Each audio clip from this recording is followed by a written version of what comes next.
Olá pessoal, estamos chegando aqui para a nossa conversa missional. Não sei se você tem desfrutado disso, mas a ideia é que você e eu aprendamos aí dos nossos amigos, dos meus amigos, né, que a gente vai convidando, a termos uma noção muito mais ampla do que significa missões. E missões, nosso jargão é esse, começa onde você está e termina onde Deus quiser. Eu queria te dizer que todas essas entrevistas, elas estão lá no meu canal do YouTube. Então você vai lá, Humberto Aragão, e você vai entrar, dá uma clicadinha lá, diz que gostou, se você gostou, né? Lógico. E aí então se inscreve, que é muito importante aí pra gente ter você como amigo, tá bom? Então eu vou convidar aqui meu amigo Ricardo que entre nesse momento. Já dei um tchauzinho para ele. Eu vou convidar a nossa sala. E hoje eu estou trazendo aí um amigo que é um preletor, ele é um pastor, ele é tudo. Eu vou apresentá-lo daqui a pouco. Primeiro eu quero dar boas-vindas aí, Ricardo, junto com você, ao pessoal que está entrando, né? Nós temos o Fabrício Almeida entrando aí com a gente, a Mara Alves, muito bom ter vocês com a gente aqui. E esse é o homem que nós hoje vamos entrevistar aqui no nosso bate-papo bem informal, mas cheio de coisas boas para você que nos acompanha, né? Então você que está chegando aí, vai convidando seus amigos também para participar dessa conversa missional, para daqui a pouco a gente dar início. Tudo bem, Ricardo? Tudo em ordem. Obrigado pelo convite, para poder estar aqui. Tem tecnologia, uma certa novidade para mim. Não, é novidade para todo mundo, né? Essa pandemia tirou a gente do normal, que era normal, que a gente achava que era normal. Já fiz comunicação em diversos meios, mas por ainda não tinha. Está me cortando um pouco a tua comunicação. Era só um minutinho, deixa eu tentar. Enquanto isso, a moçada está chegando. Pronto, deixei no 4G, ver se melhora. Melhorou? Agora está bem melhor. Tá, agora está só pelo 4G, tem... Está dando um eco, né? A Regina está entrando aí, Regina Oliveira, Deus te abençoe, que nos use nessa noite. Mas estávamos falando como é que você está, como é que está a família? Graças a Deus, todos bem, combinados. Família, tivemos aí um fato que não é muito comum, né? Meu filho também. É verdade. Tem que sobreviver a tudo isso, né? Então, ter ganho essa... Está cortando, Ricardo, continua cortando. E deixa eu ver se eu acho melhor. Carlos da UEM Brasil também está aí. Carlos, você está bem, né? Então, que Deus te abençoe, querido. Prazer tê-lo conosco.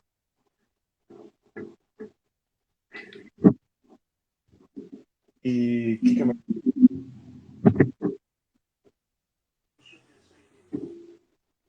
Eu estou no 4G. Você não quer entrar de novo, Ricardo? Tá bom, eu vou sair. Vamos sair e entra e a gente já começa. Tá.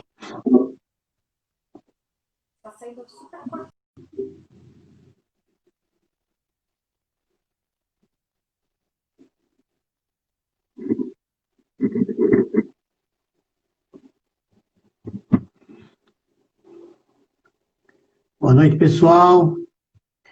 Alexandre está entrando também. Alexandre, bom você sempre aqui com a gente, cara. Hoje o nosso papo vai ser muito bacana. Vou apresentar para vocês o nosso convidado daqui a pouco. gente finíssima. Minha esposa entrou aí, tem que tomar cuidado agora com bate-papos. Entrou o Ricardo de novo. Vamos ver, Ricardo, agora se dá, né? Eu desliguei e a Wi-Fi eu tive a net do alto em casa e estava arrumado. Como é que tá agora? Você está falando com o microfone direto do seu celular? Direto do celular. Você não tem o fone de ouvido? Vamos botar um. Pastor Afanásio, lá de Petrolina, de Afrânio, uma cidade que está a uns 100 quilômetros de Petrolina, falando com a gente aqui. Muito prazer. Dag, que bom te ver aqui, viu, com a gente. Olha o Ricardo aí, você conhece ele bem. Estou com fone de ouvido, vê se melhorou agora. Agora está ótimo. Agora está ótimo. Então tá bom. Ótimo, então vamos lá. Vou apresentar então o Ricardo para a gente começar nosso bate-papo. E aí o pessoal vai chegando, a gente vai dando, né, boas-vindas para você, Andréia de Brito, prazer, o Pedro, o Solé, que joia que você está aqui com a gente, cara, muito bom. Você conhece o Ricardo, né? Está te mandando um abraço, o Pedro. Pedro, meu primo, lá de Penápolis, interior de São Paulo. Que legal, que legal. Tá longe, hein? Servo fiel ele lá. Hoje eu tive um contato com um dos grandes líderes de missões aqui para a América Latina, que foi o meu líder no navio, né? Eu fui o primeiro brasileiro a entrar no navio Dulos na época, né?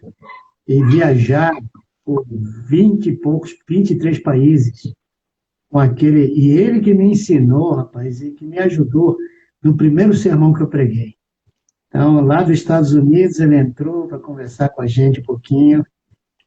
Grande Frank Dietz, grande amigo nosso.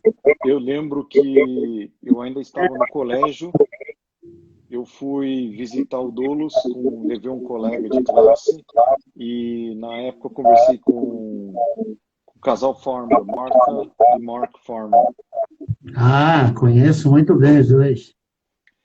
Aquele navio foi um negócio que revolucionou. Sem dúvida. Porque não tinha imaginado alguém pensar em um navio alcançando os grandes centros ao redor do mundo. Olha que coisa interessante. A Helena entrou, a Flores Bela. Quer dizer, hoje não tem mais limite para o Espírito Santo fazer a obra dele. Né? De forma alguma. É bonito ver. E lembro como se fosse hoje. Eu recebi uma Bíblia lá do casal Farmer e naquela época era mais tranquilo visitar um navio, né? O ano passado, quando ele esteve aqui, foram complicado para quem conseguiu tentar visitar o navio. Mas essa foi uma inspiração. Na minha época, pouca coisa funcionava, né? A telefonia não funcionava direito em 1979. Então, era muito. Você deve ter 2 pessoas usando a internet porque alguém está dizendo que está dando eco o seu som. A Helena estava dizendo isso aqui. Tá. Mas aqui pelo menos tá livre. Né? Então, vamos continuar aqui. Mas é muito interessante tudo isso. Aquele navio fez história, porque ele chega numa época que a gente tinha uma ideia que missões a gente levava um caixão nas costas e ia morrer no campo missionário, né?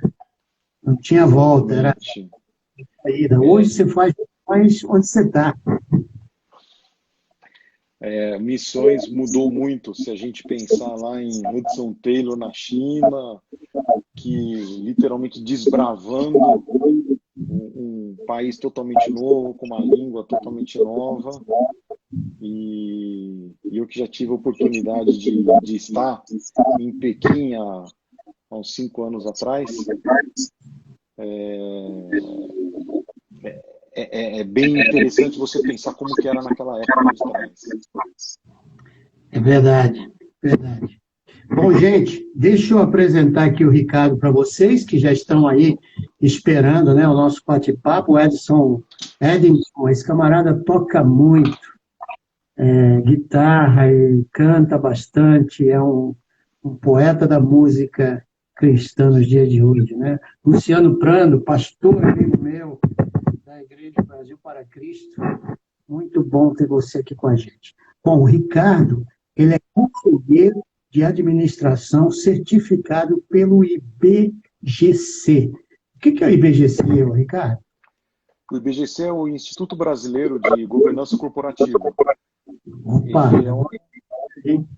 Ele é um instituto que foi criado já tem 25 anos com a ideia de disseminar as boas práticas de governança para as empresas no Brasil. E eu já estou lá há cerca de 10 anos, trabalho voluntário, faço parte da comissão de risco e da comissão de ética na governança. Legal. E ele também é mestre em administração de empresas pelo FGV, é MBA em controladoria na FIP-CAFI da USP e é graduado em administração de empresas pela FGV, ciências contábeis pela Unip e em estudos teológicos pelo Seminário Bíblico Palavra da Vida. Mais de 30 anos de experiência profissional e carreira desenvolvida a partir do Arthur Andersen, com atuação nas áreas de auditoria, business consulting e business risk consulting, além de diretor de novos negócios da New Zealand Trade Development Board aqui no Brasil.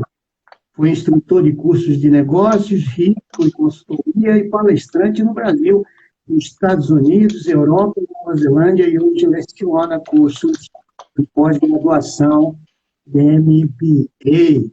Rapaz, estou ficando até cansado de ler tanta coisa sobre você aqui. CFO financeiro da W12.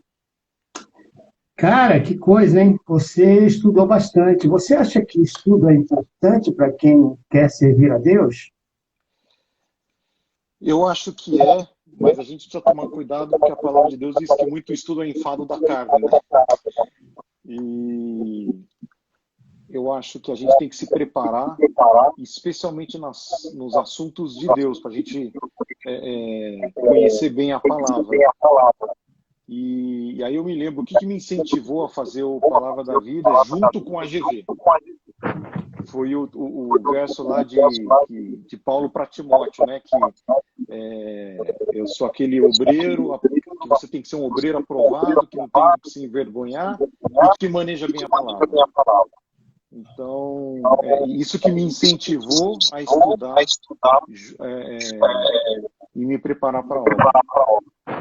Puxa, que legal. Fala um pouquinho de você para a gente, né? Como é que foi essa trajetória? Porque eu estou vendo aqui que você também fez estudos teológicos, né? Como é que, sendo um profissional, você quis entrar nessa seara mais profunda com Deus? E a importância disso, né, no seu trabalho hoje? A primeira coisa, eu agradeço a Deus pela minha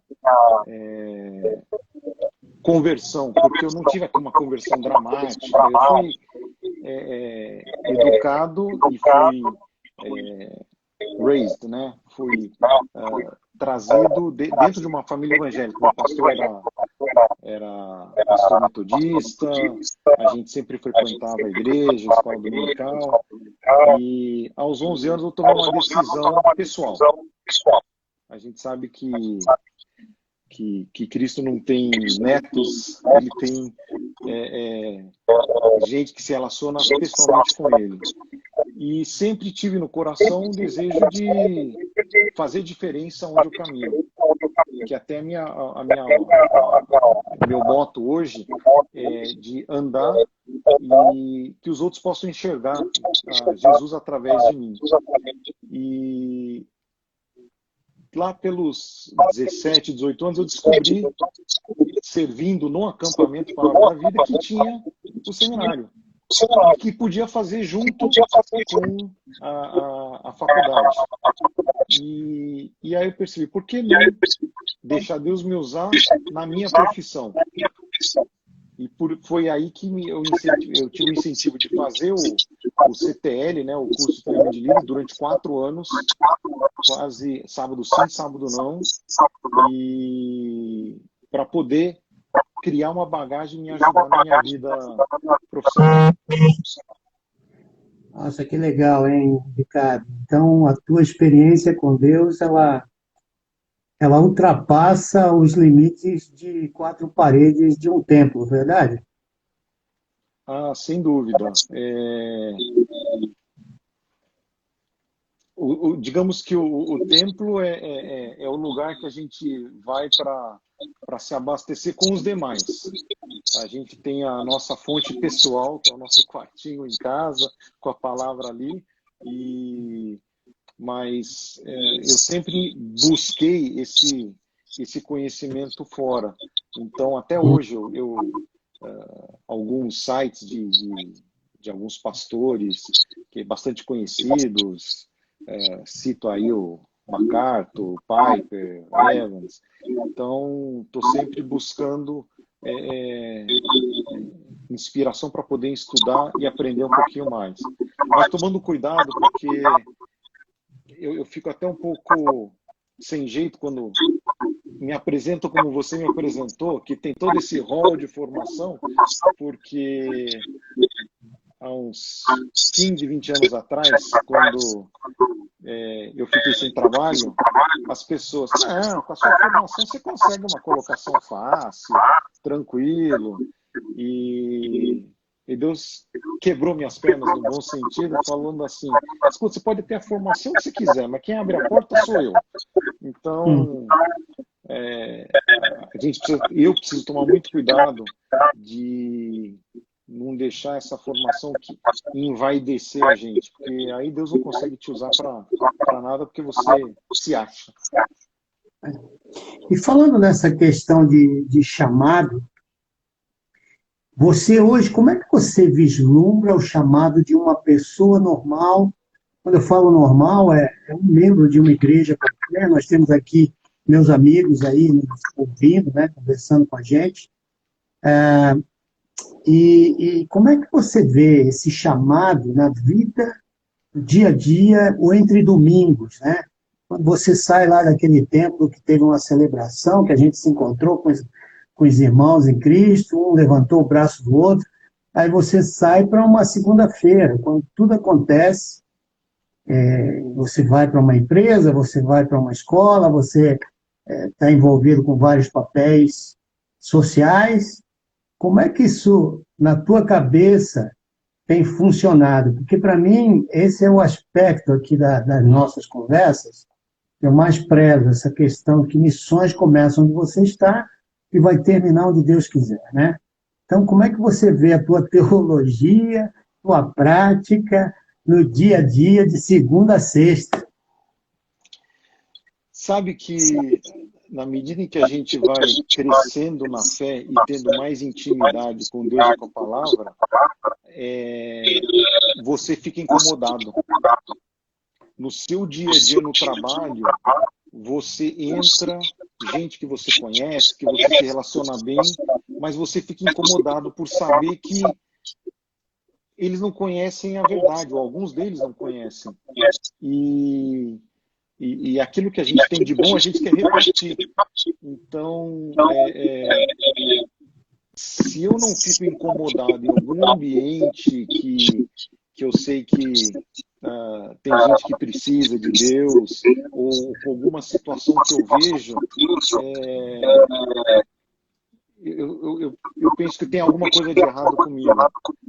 Que aquele dizer do Salmo, né, que o nosso pecado faz separação entre nós e o nosso Deus. Então, eu preciso dessa intimidade com Deus, e quanto mais íntimo que eu me sinto e próximo de Deus, nas situações do dia a dia, o Espírito Santo incomoda a gente.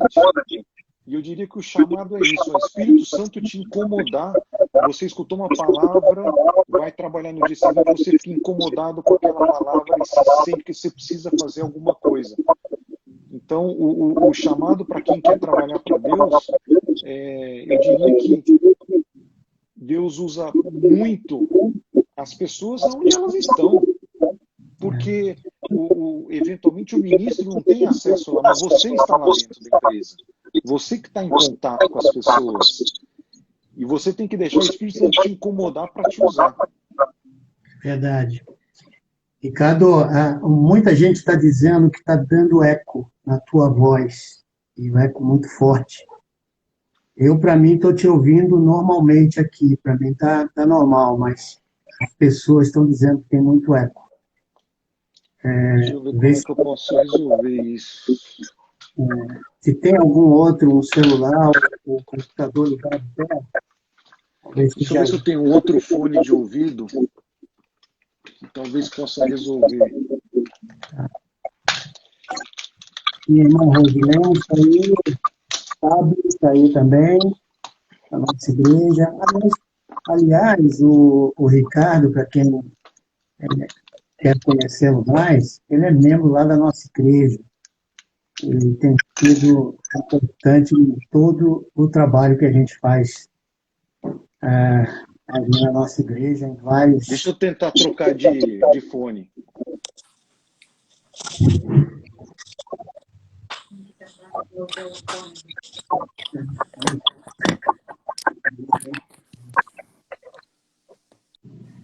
E aí, melhorou?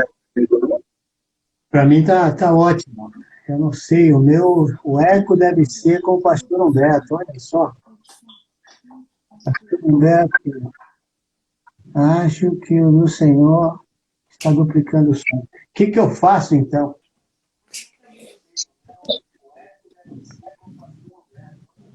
Será que se eu sair e voltar, vai melhorar?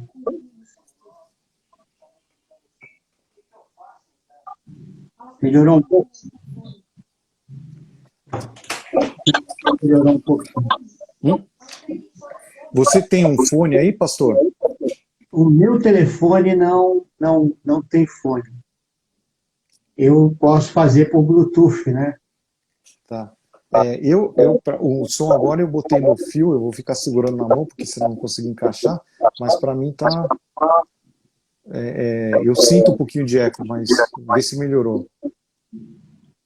Pessoal, tá melhorando aí? Eu não posso colocar o meu é um celular. Deixa eu ver se eu posso fazer aqui pelo meu desktop, que aí a gente fica lá. Mas vai falando aí, porque eu acho que o problema sou eu, não é você. Então, você vai dando para a gente aí uma ideia de qual foi a tua trajetória profissional e como é que você viu esse Cristo abençoando você dentro das suas empresas, por onde você passou, e também pela igreja que você está frequentando hoje, né?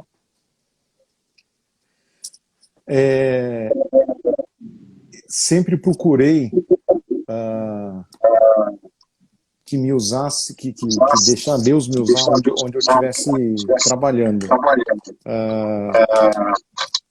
E o difícil é a gente tentar.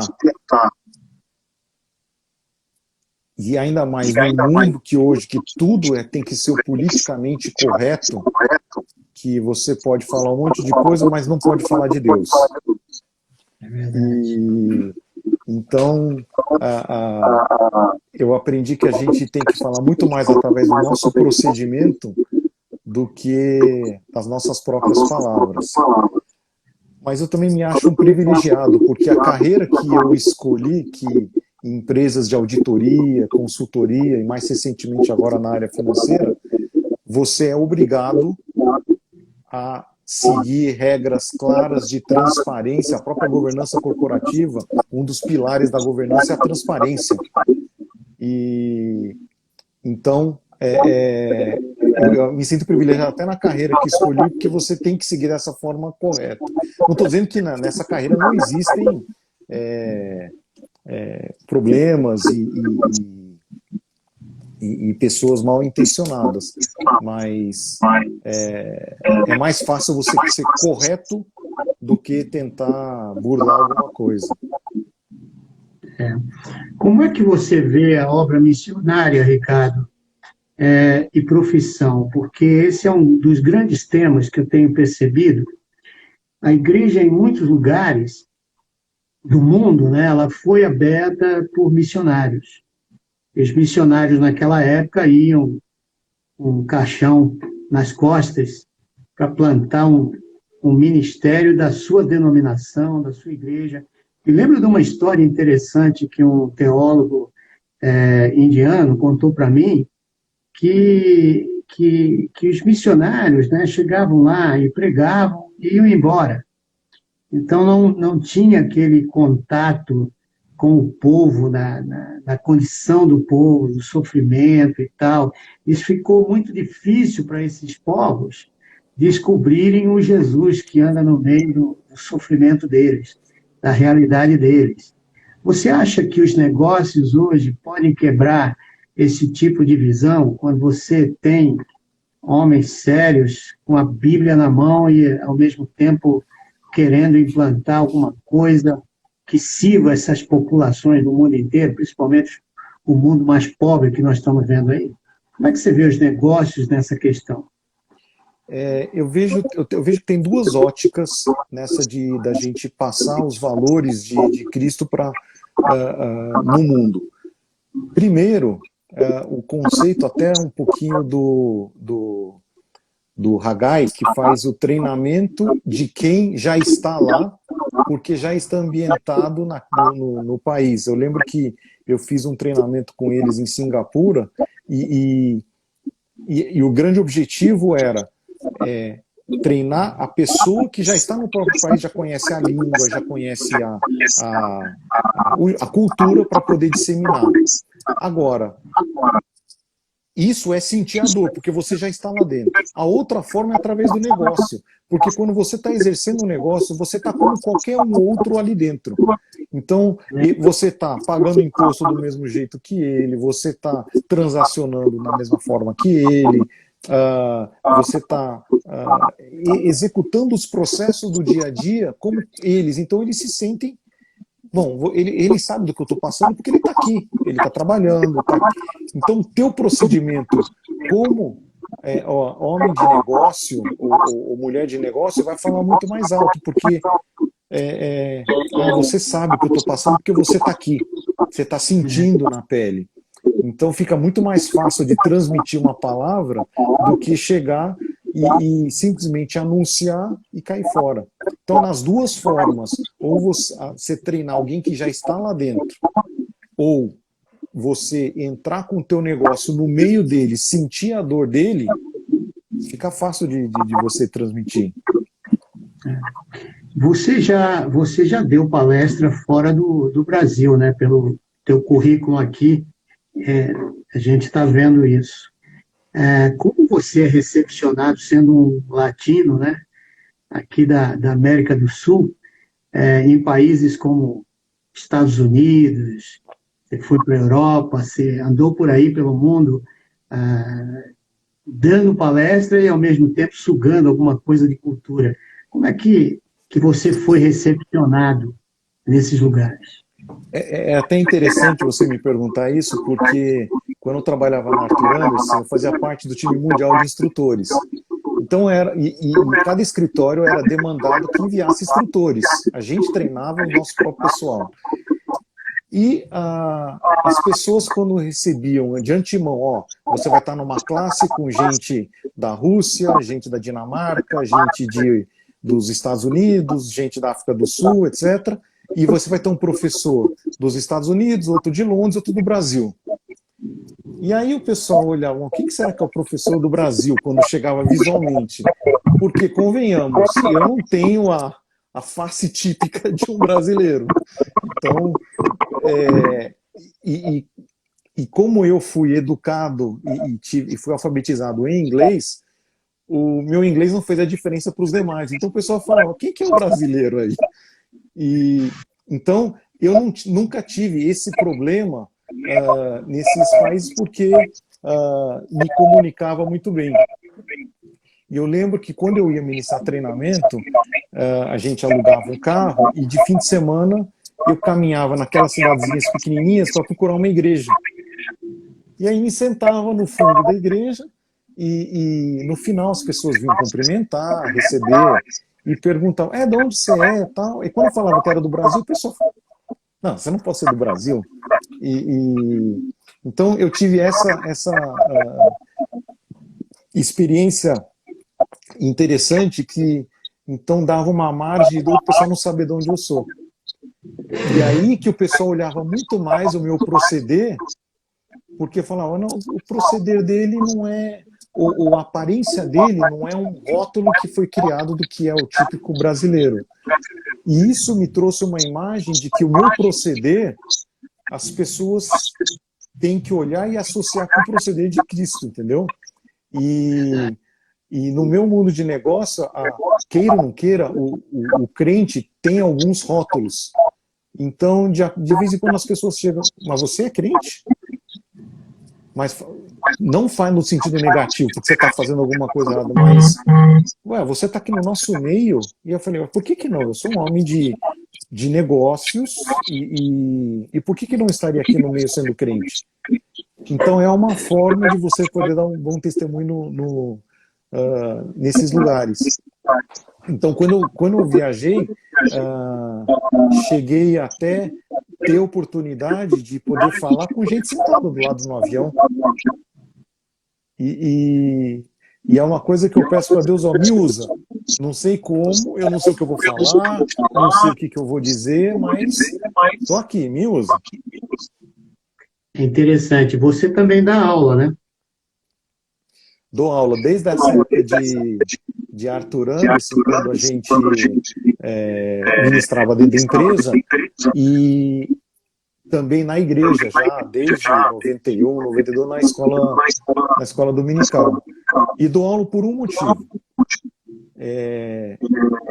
Hoje, em alguns MBAs, mas eu dou aula porque eu acredito que a gente só consegue mudar o mundo que a gente está através da educação, em termos desse mundo. E no momento que eu estou dando aula, é uma oportunidade, eu como homem cristão, de dar um testemunho. Através do meu procedimento como professor, através das coisas que eu transmito e através da forma que eu transmito. Que as pessoas comparam professores e professores. Isso é interessante que você está dizendo, né? Porque o sistema educacional hoje ele tem perdido, né, muito do seu conteúdo que fazem as crianças, os jovens, os adolescentes, os jovens, criticar ou pensar um pouquinho antes de dar uma resposta impulsiva, né? Hoje nós estamos vendo um sistema educacional que está misturado com uma série de outras coisas e fazem com que, inclusive, nós temos um sistema educacional que tem muita ingerência de fora, né? Unesco e Banco Mundial, uma série de coisas assim. E ver um cristão que entre nesse meio, que está dando aula, que está formando opinião e que não tenha um viés, seja ele político, social, isso e aquilo, que é muito difícil a gente entrar para dar uma aula e não mostrar aquilo que nós somos, né? Mas o cristianismo você tem sentido isso, que o cristianismo tem se colocado fora das classes, das universidades, do ensino básico, né, ensino superior. Infelizmente, eu tenho percebido isso. O meu filho se formou há 2 anos pela USP, e se ele não estivesse firmemente arraigado na fé, ele menciona que as mensagens que são transmitidas são totalmente fora. E se você é um cristão, você é, digamos, até colocado à margem de algumas situações. E isso está cada vez mais claro no mundo de hoje, principalmente em função daquilo que eu mencionei aqui, do politicamente correto, e que não se pode falar, então fica mais difícil para o adolescente, para o jovem, que é cristão hoje, quando ele enfrenta esse sistema educacional.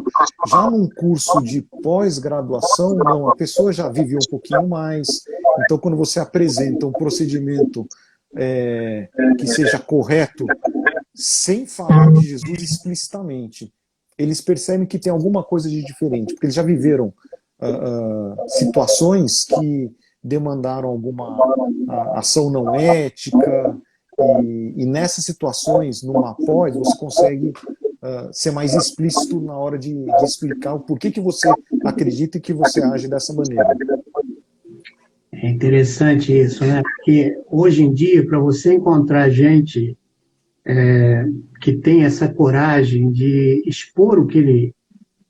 não é nem expor o que ele crê, mas ter um condicionamento, um comportamento, atitudes que sejam condizentes com aquilo que ele crê. Tem sido muito difícil você encontrar esse profissional. Ou geralmente o cara está naquela posição de que eu tenho que falar de Jesus e tem que sair o nome de Jesus na conversa, porque se não sair não valeu, ou então ele não faz nada.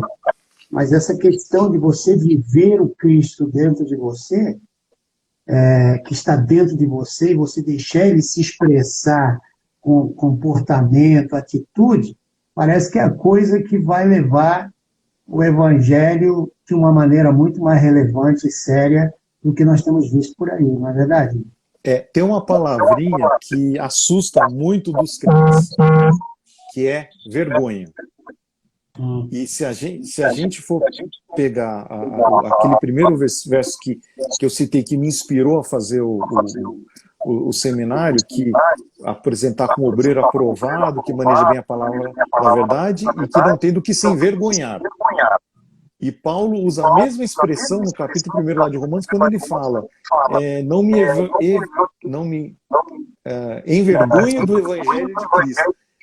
E eu sei disso porque no passado, não sei, porque a gente tinha vergonha de falar que era Jesus.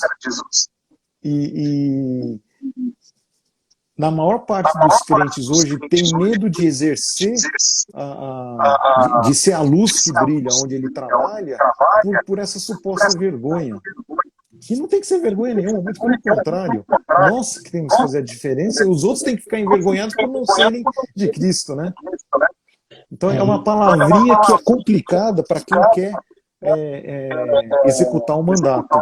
Você tem que colocar isso aos pés da cruz e falar, quem tem que ter vergonha são os outros e não ter a Cristo e não eu, no mundo de negócio.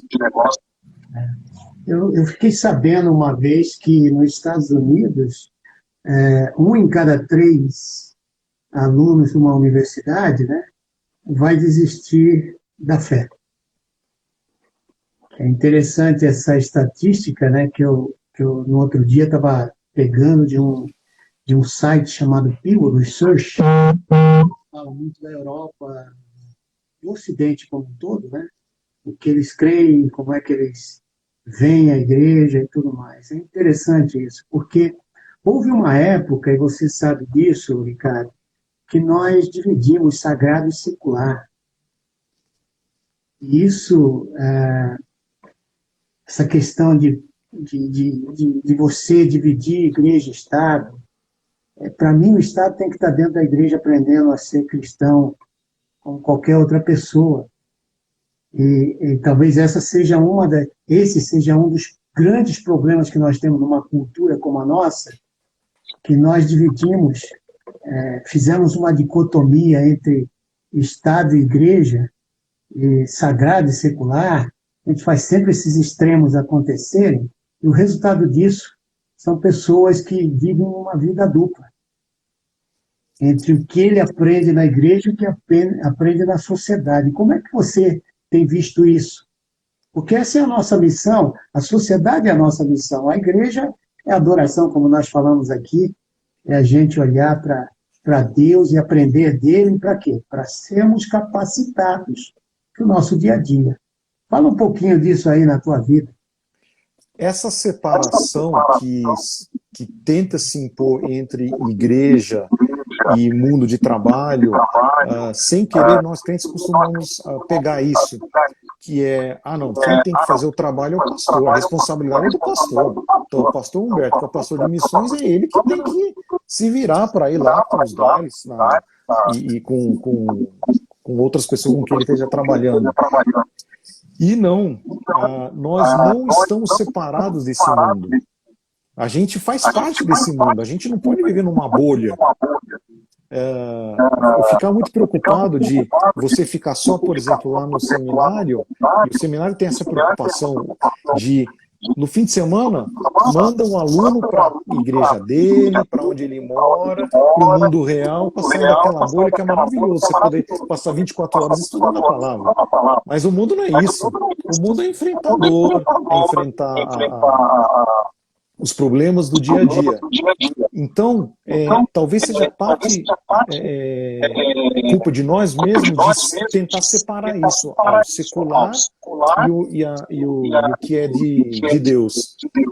No momento que a gente toma ciência de que não existe essa separação, o próprio Jesus falou, não peço que tire os do mundo, mas livre-os do mal, que a gente faz parte do mundo e que tem que saber viver por ele, para ele, dentro do mundo. A hora que a gente tiver essa consciência, a gente passa a ser crente muito mais firme e muito mais fiel. Porque aí sim as outras pessoas vão poder ver, pô, ele é um cara que está fazendo as mesmas coisas que eu em termos de trabalho secular, trabalho empresarial, ou estudando, mas o procedimento dele é diferente para certas coisas. O que será que ele tem de diferente? Por que você não se juntou com ele em alguma situação? E as pessoas vêm te buscar porque incomodam. A separação das coisas do mundo para as coisas de Deus normalmente são feitas porque as pessoas não querem ser incomodadas. Esse é um ponto. O outro ponto é que, aí é um ponto negativo para muitos de nós crentes, é que a gente tenta empurrar a goela abaixo com Cristo. E, na verdade, quem convence é o Espírito Santo. Ou a gente tem um procedimento, não adianta tentar te convencer, porque eu posso falar o que quiser. Quem vai convencer é Deus. E se o cara olha o meu procedimento que não é correto, o que ele vai fazer? E é interessante o que você está falando, porque dá uma impressão de superioridade quando você impõe uma fé sobre o outro, né? Exatamente. Você começa você é o exclusivo da história, e não Deus. Que Deus e que o convencimento daquela vida não tem nada a ver contigo, tem a ver com o Espírito. Você é simplesmente o portador de uma mensagem poderosa de transformação. Mas se o Espírito não fizer a parte dele, de nada valeu a tua eloquência, né? A erudição que muita gente... Eu me lembro uma época que eu já falei isso aqui numa das lives, que a gente criticava muito as outras religiões. A gente não desfazia sofismas. E isso criou um arrefecimento muito grande das pessoas que recebiam a mensagem do Evangelho, né? Como é que você tem visto isso na tua própria vida e de repente, daqueles que você conhece que são cristãos? Você sabe que é interessante você me perguntar isso, porque digamos assim, no começo da minha carreira, na carreira profissional e na minha vida cristã, a tendência era empurrar a goela abaixo dos outros. E quanto mais eu fazia isso, eu fui percebendo que menos eu me conduía pelas pessoas.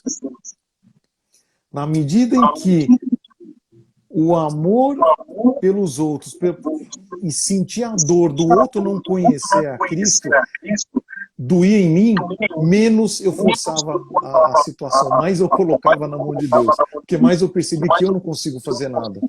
Então eu vejo essa diferença. Quanto mais eu tento fazer pelos meus próprios esforços, a maior parte das vezes não está doendo em mim. Eu não tenho aquele amor pela alma. é mais uma obrigação para fazer um checkbox. Ah, consegui converter mais um, ou levei mais um para a igreja, ou, entendeu? E esse nosso mundo muito materializado traz esses tipos de indicadores de performance para o crente.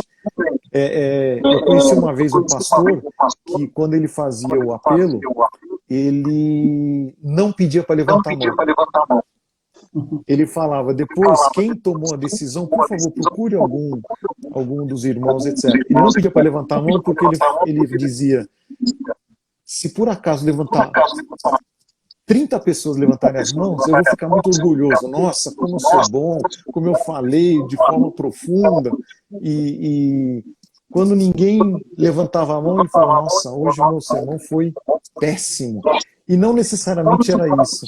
Então, nós, crentes pelo esse mundo materialismo, e principalmente no mundo de negócios, que se você não for o bom em tudo, não tiver o sucesso, não tiver no leading edge, você é fracassado no seu negócio. Então, a gente acaba transportando essa cultura na nossa vida cristã de transmitir a palavra para os outros. É interessante, viu? Porque esse é um assunto. E toda vez que eu vou viajar, eu conheço 90 países, tá? Assim, vários deles eu repeti várias vezes indo lá, porque trabalhei 40 anos com missões, e isso para mim era um fato. Quando chegava nessas culturas diferentes e via o que as pessoas estão sentindo e falando, era algo que me tocava o coração. Por exemplo, eu vou à Índia todo semestre, né, Ricardo? E quando eu chego lá, eu consigo conversar com os meus colegas indianos sentados no chão. Porque lá o chão é limpo e para eles não tem nenhum problema cadeira e chão. Eles comem com a mão. Então, me lembro que a gente fazia um bolinho assim com a mão e jogava para dentro, né? Me sujei todo no começo, mas eles viam o desejo que a gente tinha de aparentar com eles, de se adequar à cultura deles, né? E eu vejo que isso, um homem de negócio, ele é muito mais suscetível a fazer do que uma pessoa normal que sai sem nenhum preparo. Porque o homem de negócio, ele quer fazer o seu negócio acontecer. Ele tem que se contactar com as pessoas. Ele tem que fazer. Nesse mundo globalizado, não tem lugar para quem não quer globalizar as suas negociações. Você trabalha com códigos de ética, você trabalha com uma série de coisas. Como é que você vê hoje uma empresa saindo aqui do Brasil para plantar um ministério, falo ministério, mas o seu negócio dentro de um país árabe ou de um país hindu? O que é necessário para uma pessoa ir para esses lugares? Eu tenho certeza que muita gente que está me ouvindo trabalha com negócios e missões e querem entrar mais nessa coisa. O que você acha que é importante que as nações estão esperando dos negócios hoje? E que nós temos para dar, né? Eu diria que se você quer avançar em um outro país com o objetivo de usar o teu negócio para transmitir a palavra, eu acho que a gente tem que usar o exemplo que Neemias nos deu. Ele ficou sabendo, a gente vê lá no começo da história, ele ficou sabendo qual era o problema, analisou o problema, se situou, viu a dor que eles tinham, chorou essa dor e depois, que é muito importante, ficou 3, 4 meses em oração antes de começar a agir. É a mesma coisa para o mundo de negócio. Esse é o nosso planejamento como cristão. Não adianta a gente fazer planos e deixar Deus de fora. Por mais que você tenha a paixão de missões queimando dentro de você, você tem um negócio envolvido. Então, planeje aonde está a dor do negócio que você vai montar e a dor das pessoas que não conhecem a Cristo também ali onde você vai montar. Para depois identificar onde é essa dor, chorar com essa dor, colocar diante de Deus, ele abrir as portas nesse planejamento, aí você executa o planejamento. Quantas vezes a gente sai só com amor no coração, Deus quer que eu... Mas a gente não planeja, não se estrutura para poder fazer o trabalho de Deus. Por mais bem intencionado que você seja, por mais recursos que você tenha no seu negócio, se você não se planejar com base na dor que você está vendo do outro lado, uma dor de negócio, né? Porque você vai abrir um negócio, você precisa resolver uma dor de negócio lá. E olhar a dor que está sentindo da falta da palavra de Deus. Mas principalmente colocar isso em oração diante de Deus, porque Deus abre a porta assim como Deus fecha. Eu gosto muito daquele trecho da palavra, que é um trecho negativo na vida de Paulo, que o Espírito me impediu de cruzar a fronteira para ir falar, porque não era o plano de Deus. Então, quantos negócios a gente tenta montar achando que está fazendo a coisa certa, mas a gente não deposita isso aos pés da cruz para saber se é isso que Deus quer da gente. Essa sensibilidade, né, que você precisa ter com o outro, né? Porque antigamente a gente ia e só estava preocupado em falar. Em ver mãos levantadas. Hoje, quando você fala em missões, se você não estiver disposto a discipular, e para mim negócio tem muito a ver com discipulado, você não entra já com os pés no peito de ninguém, você tem que fazer uma visita, você tem que criar amizade, você tem que ver aonde estão as dores, como você estava mencionando aí, né? E o resultado disso é você ter uma mensagem para aquela realidade. Você trouxe um negócio muito interessante que, ao montar o negócio, diferentemente de um pregador que vai fazer uma série missionária, vai pregar na igreja, o pregador vai embora, fica o trabalho, óbvio, para as pessoas que estão ali. No negócio, não. É aquilo que você acabou de falar. Eu vou estar me relacionando com aquele cliente, com aquele fornecedor, naquele lugar, semana após semana. Ele vai estar olhando o meu procedimento para ver se eu estou agindo de forma correta, de forma ética, de forma íntegra. E é interessante que eu gosto do conceito de integridade, que a gente usa muito na governança corporativa, que integridade deriva da palavra íntegro. Íntegro é inteiro. Se está faltando um pedacinho, você já não é inteiro. E pode reparar, você age de forma perfeita, mas deu uma tropeçadinha, o pessoal está olhando a tua tropeçadinha. Então o desafio do homem de negócio é muito maior porque ele está exposto. Ele está exposto naquela situação onde ele está. Porque certamente haverá aqueles que dirão: você é crente e está fazendo isso no teu mundo de negócio? E depois você quer que eu acredite nesse teu Deus? Então esse é um desafio bastante grande. E isso é o que realmente fala para o coração das pessoas, né?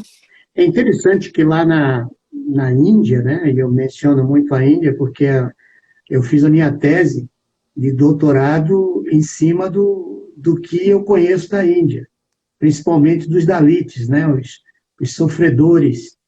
E me lembro uma vez que eu estava num barquinho com um grupo de missionários, o barco entrava mais água dentro, a gente tinha que ficar com a caneca tirando a água dentro do barco, e um calor de 42 graus, e eu perguntei para eles se eles tinham água para me dar. Eles falaram: não, já te arranjo agora. Aí enfiaram um copo dentro daquela água barrenta do rio e me deram para beber, né? E eu, na mesma hora, falei: bom, eu aguento um pouquinho mais, pode deixar. Não... Mas essa coisa da sensibilidade, a cultura que você está visitando, é algo muito fundamental no trabalho missionário. Eu não vejo que isso aconteceu em muito, né, lá na Índia, porque eu vi poxa, todos esses anos, né, eles diziam para mim, os teólogos, né, recentemente eles diziam: puxa vida, os missionários vieram aqui, trouxeram God e levaram o nosso gold. E era forte se ouvir um negócio desse, porque eu sei que muita coisa boa foi feita lá na Índia. Mas a impressão que ficava é que os missionários eles eram muito mais fiéis à sua cultura do que ao próprio Cristo, na questão de adaptação à realidade daquele povo, do sofrimento deles. Como é que você vê os negócios e a obra missionária nesse sentido, Ricardo? A gente precisa tomar cuidado para a gente quer transmitir um evangelho, mas a gente tem que tomar cuidado para não impor uma cultura.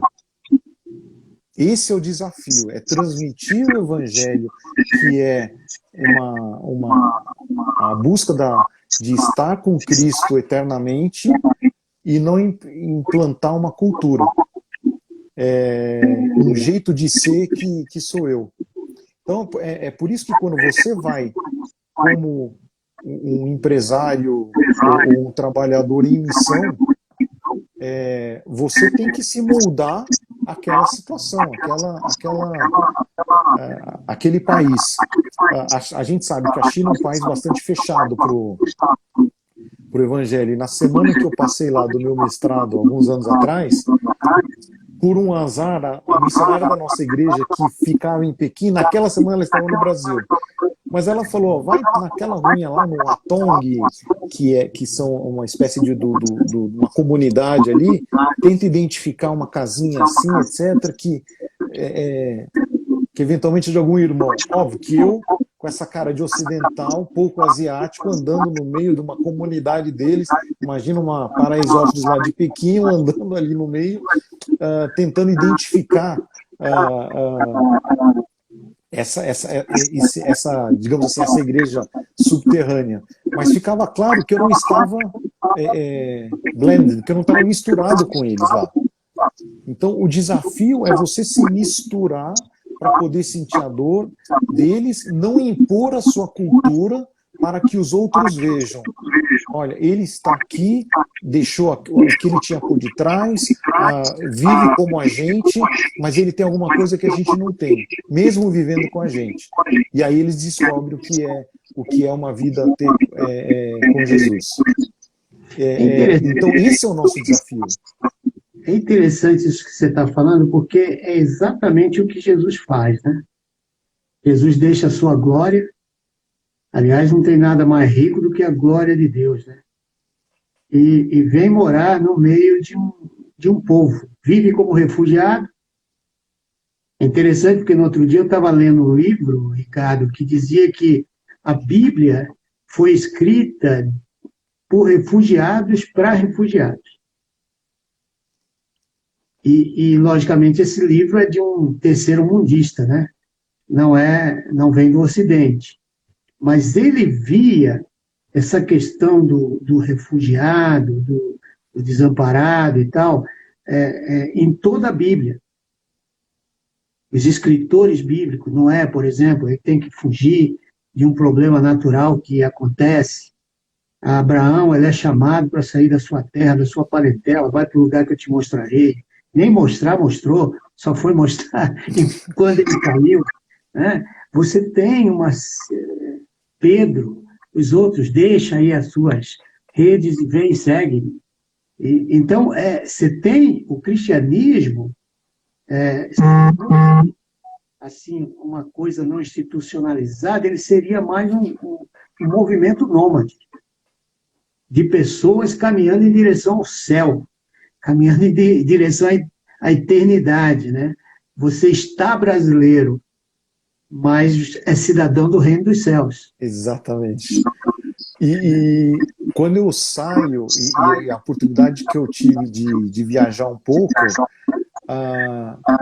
cada situação que eu estou, eu olho e procuro imaginar quem aqui é cidadão do reino.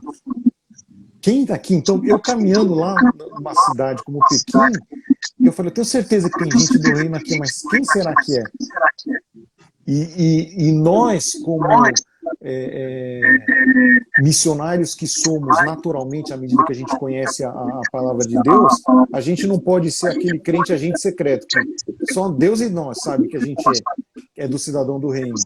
E esse é o desafio, a gente nos mostrar como cidadão do reino, sem envergonhar o rei desse reino. Então, Querida, a gente está terminando o nosso tempo aqui. Eu queria que você deixasse suas palavras finais e eu já me despeço aqui do nosso pessoal aí. E muito obrigado por ter nos acompanhado. Desculpe aí o eco que deu, mas se despeça aí, por favor.